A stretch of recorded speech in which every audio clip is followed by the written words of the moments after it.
Assalamualaikum warahmatullahi wabarakatuh. Sudah begitu banyak pertanyaan mengenai tentang Wahabi yang ada di Indonesia.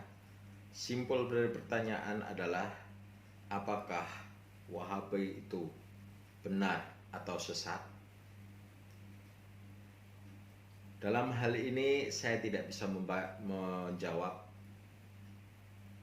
apakah Wahabi itu benar atau tidak, karena yang punya hak memvonis seseorang benar atau salah adalah Allah dan hakim.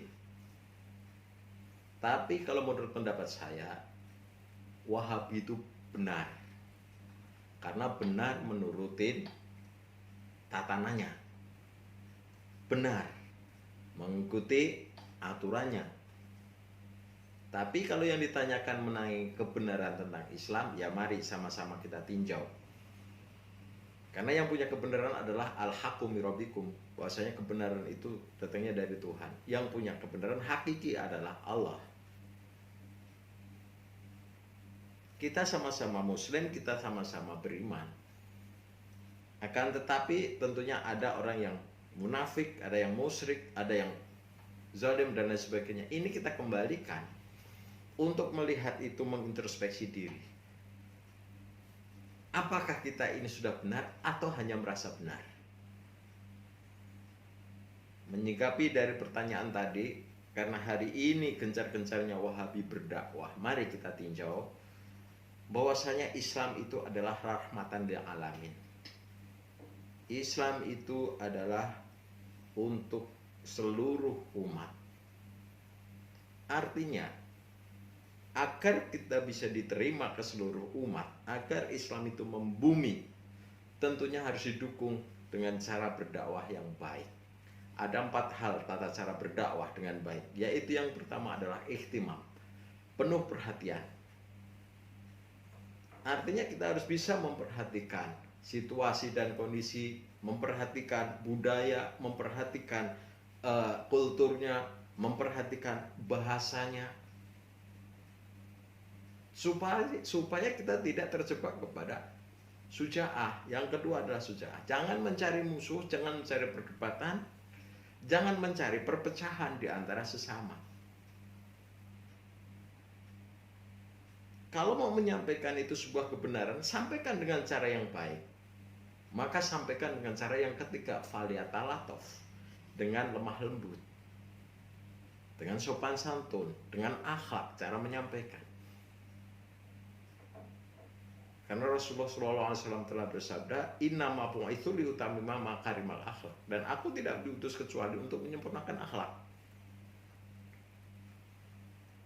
Seorang mubalik, seorang kiai, seorang dai, seorang ustadz, dalam menyampaikan tentunya harus memperhatikan akhlak. Dan yang paling berat adalah tuntutan sebagai seorang dai, seorang mubalik, seorang kiai adalah memberikan contoh. Sebagaimana Allah firmankan, laqad kana lakum fi Rasulillahi uswatun hasanah. Kita harus bisa memberikan contoh yang baik. Maka akan muncul yang keempat, aman wa amanah. Kita bisa menyampaikan dengan aman, kita bisa menyampaikan dengan tenang, tidak dimusuhi lingkungan, tidak dipisu-pisui lingkungan, tidak diusir lingkungan. Kalau 4 hal ini tidak dijalankan, maka yang terjadi adalah sebaliknya, akan dimusuhi, akan diusir dan lain sebagainya. Kenapa? Karena tata cara berdakwah kita tidak mengikuti tata cara dakwah yang baik. Pada prinsipnya, hindam atau gaya menyampaikan itu adalah nomor 1, materi nomor 2. Kalau cara menyampaikannya baik, maka materi pasti akan diterima dengan baik. Tapi kalau cara menyampaikannya tidak bisa diterima, materi pun akan mubazir sia-sia. Ini kalau kita tinjau bahwa Islam itu rahmatan lil alamin. Kemudian yang selanjutnya, Allah juga berfirman, wa ma arsalna mi rasulin illa bilisani qaumihi. Sampaikan dengan bahasa kaumnya. Namanya tugas kita untuk menyampaikan bahasa kaumnya itu bukan sekedar dengan menggunakan bahasa sehari-hari, tapi bahasa kaumnya di sini luas. Memahami bahasa sehari-harinya, memahami budayanya, memahami kulturnya, memahami tradisinya, supaya kita tidak salah sasaran dalam berdakwah. Tidak melawan arus.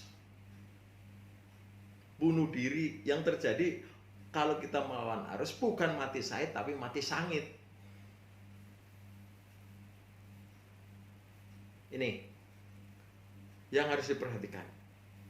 Untuk melihat apakah menyampaikan Islam secara benar atau tidak, ya kita tinjau dari salah satu ciri-ciri sebagai berikut. Kemudian untuk selanjutnya, Allah juga menegur, ya ayyuhalladzina amanu lima taquluna ma la taf'alun kabura maqtan indallahi an taqulu ma la taf'alun. Wahai orang-orang yang beriman, mengapa kamu mengatakan tapi tidak kamu kerjakan? Besar kebencian Allah jika kamu mengatakan tidak kamu kerjakan. Seorang mubalik, seorang kiai, seorang ustadz yang benar dalam menyampaikan tentunya tidak textbook, tidak membawa buku, tidak membawa kitab, tapi memang sudah ada di dalam dirinya. Artinya apa? Apa yang dia ucapkan itu karena dia sudah jalankan dari hati, dari ucapan dan pelaksanaannya, sehingga sudah ada di dalam frame cara berpikir, sudah ada di dalam otaknya. Nggak perlu buka buku. Lah untuk apa kita menyampaikan kalau kita sendiri belum melaksanakan? Kabura maqtan indallahi an taqulu ma la taf'alun.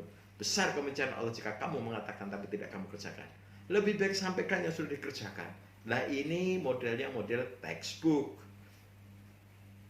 Sudah dikasih textbook, suruh ngasih cerita, kok seberat itu Islam. Nih, konsep Islam itu harus memahami tentang ayat qauliyah dan kauniyah. Jadi jangan hanya textbook, di alam ini juga ayat. Karena Allah juga berfirman, inna fidzalika alayati liqaumin yatafakkarun. Sesungguhnya semua apa yang ada di alam ini adalah ayat-ayat, pelajaran bagi orang-orang yang menggunakan akalnya. Makanya saya pesan kepada seluruh rekan-rekan seluruh umat Islam Indonesia, ungdur mangkola wal tangdur mangkola. Jangan melihat siapa yang menyampaikan, tapi lihatlah apa yang disampaikan. Kebenaran itu bukan dari penampilan, kebenaran itu bukan dari pakaian, kebenaran itu bukan dari jenggot. Surga itu bukan karena itu semua.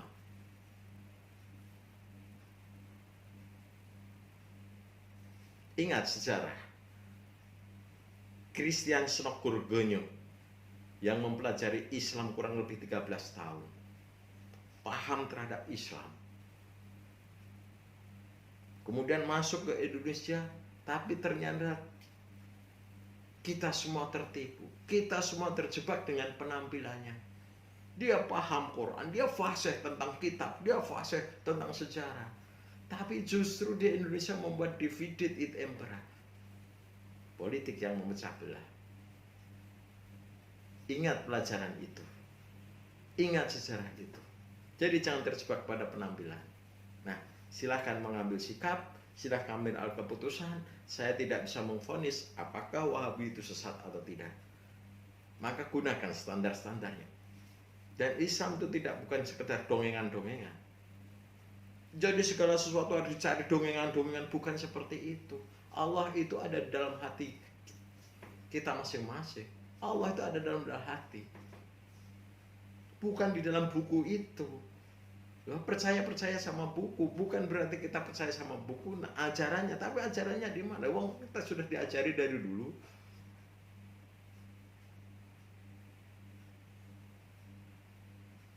Insya Allah hanya demikian yang bisa saya jawab. Jadi gunakan mata, pendengar, dan hati sekalian otak. Jadi jangan terjebak. Kalau toh mau memvonis seseorang sesat ataupun salah, itu cukup dalam hati. Tapi cari perbandingan, karena Allah juga mengajarkan bagaimana untuk melihat sesuatu itu. Bukankah Quran itu sebagai sudah menjadi petunjuk hudalinas wa bayanati minal huda wa furqan. Quran itu petunjuk, pembeda mana yang benar dan yang salah, mana yang sesat dan tidak, maka akan muncul bayinat. Oh seperti ini yang benar, oh ini yang salah. Insya Allah demikian saja yang bisa saya jawab. dari sekian pertanyaan. Mudah-mudahan terwakili dari pertanyaan-pertanyaan. Bila taufiq wal hidayah. Wassalamualaikum warahmatullahi wabarakatuh.